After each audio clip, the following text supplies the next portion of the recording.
Guys প্রথমে পিঠাগুলো কিন্তু বড় হয় নাই, এরপরে কিছু আটা মিক্সার করার পর কিছুটা বড় হয়েছে। দেখেন এই যে আগেরগুলা ছোট, এখন কিন্তু মোটামুটি এই যে মিক্সার করার পরে যে এরকম বড় বড় হয়েছে। চুলার মধ্যে দেওয়া হলো, দেখেন এই যে প্রস্তুতি মূলক একটি দেওয়া হয়েছে আর কি। যদি এটা ঠিক মতো ফুলে আর কি, তো বাকিগুলোও মোটামুটি ঠিকভাবেই ফুলবে। সারা জীবন দেখছি তেলের পিঠা মোটামুটি গোল আকারের হয়, কিন্তু এটা দেখেন কোন ধরনের আকার ধরছে,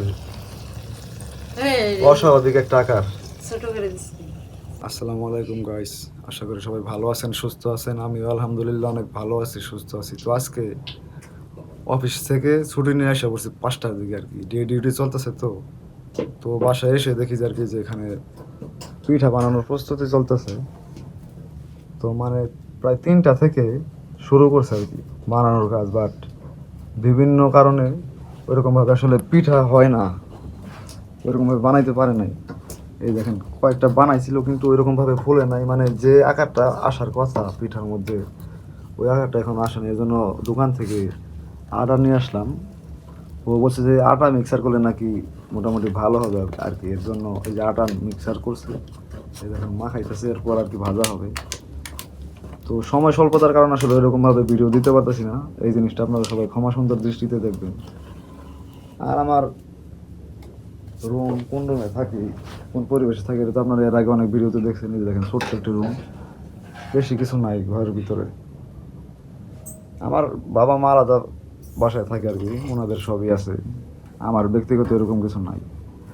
তো যা দেখতে পাচ্ছেন এগুলো হচ্ছে আমার নিজের হাতের তৈরি করা, হাতের তৈরি করা বলতে গেলে নিজের কেনা আর কি। এইগুলো আমার ব্যক্তিগত মালামাল আর কি, যাই আছে। হয়তো ভবিষ্যতে আপনারা সাপোর্ট করলে হয়তো এই চ্যানেলের টাকা দিয়ে আর একটু সাজানো হবে ঘর বাড়ি। তো এই সাপোর্টটা আশা করি আপনারা সবাই করবেন। বাইরে যে ওইরকমভাবে ভিডিও বানাইতে পারতেছি না, খুবই সময় শর্ট, চাকরি করে কুল পাই না আসলে, ডিউটির এত ব্যস্ততা। বাংলাদেশের গার্মেন্টস সেক্টরে যারা কাজ করে তারা আসলে জানে যে এখানে কী পরিমাণ চাপ নিয়ে কাজ করতে হয়। মানে সকাল 8টায় যাই, রাতের 8টায় আসি, আবার যখন নাইট ডিউটি আসে তখন রাতের 8টায় গেলে সকাল 8টায় ডিউটি শেষ হয়, এইভাবেই চলছে। তো মনে চাই যে বাইরে যায় ভালো ভালো ভিডিও বানাই, বাংলাদেশে তো কন্টেন্ট ক্রিয়েটরের অভাব নেই। বন্ধটা দিবার ছিল না।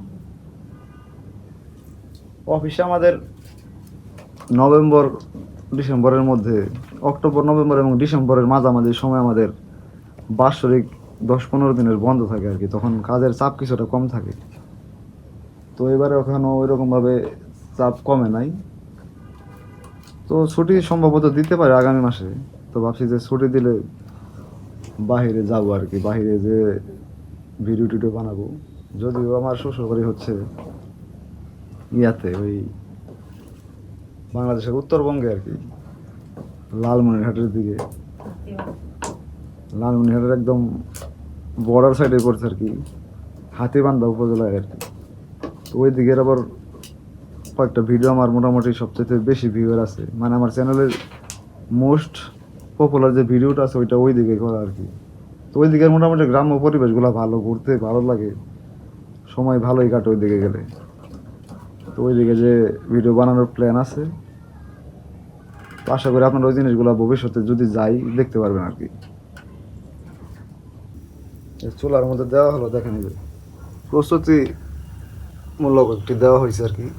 যদি এটা ঠিক মতো ফুলে আর কি, তো বাকিগুলোও মোটামুটি ঠিকভাবেই ফুলবে। সারা জীবন দেখছি তেলের পিঠা মোটামুটি গোল আকারের হয়, কিন্তু এটা দেখেন কোন ধরনের আকার ধরছে, অস্বাভাবিক একটা আকার। ছোট করে দিচ্ছি।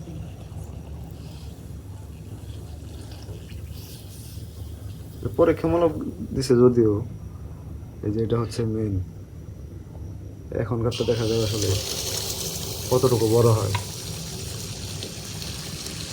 কি পরিমাণ গরম হয়েছে তাই তেল দেখেন বল করছে।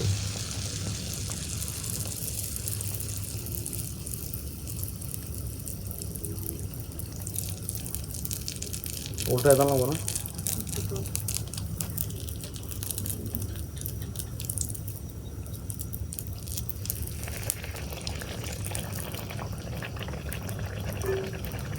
এতটাই গরম দেখেন, মোটামুটি 40-50 সেকেন্ড থাকলেই একদম লালচে আকার ধারণ করে, মোটামুটি হয়ে যাওয়ার মতো আর কি। দেখেন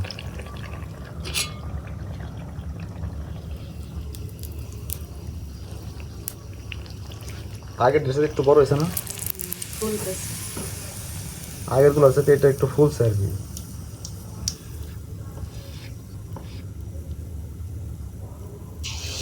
এখানে মূলত খেজুরের গুড় ব্যবহার করা হয়েছে এই পিঠা বানানোতে জন্য। তো আপনারা সবাই সাথে থাকুন, এরপর বানানো শেষ হলে খাওয়ার সময় আবার দেখা হবে আপনাদের সাথে। প্রথমে পিঠাগুলো কিন্তু বড় হয় নাই, এরপরে কিছু আটা মিক্সার করার পর কিছুটা বড় হয়েছে। দেখেন এই যে আগেরগুলা ছোট, এখন কিন্তু মোটামুটি এই যে মিক্সার করার পরে যে এরকম বড় বড় হয়েছে। তো মোটামুটি যেরকম বানাইতেছিল মোটামুটি ওইরকমই হয়েছে। ভিতরে দেখেন কি পরিমাণ ফ্রেশ, ভালো ধরনের পিঠা বানাইছে, খাইতে ভালো লাগতেছে। তো ধৈর্য নিয়ে যারা ভিডিওটি দেখবেন সবাইকে অনেক অনেক ধন্যবাদ। তো সবাই ভালো থাকবেন, পরে কোনো ভিডিওতে দেখা হবে। সবাইকে আসসালামু আলাইকুম।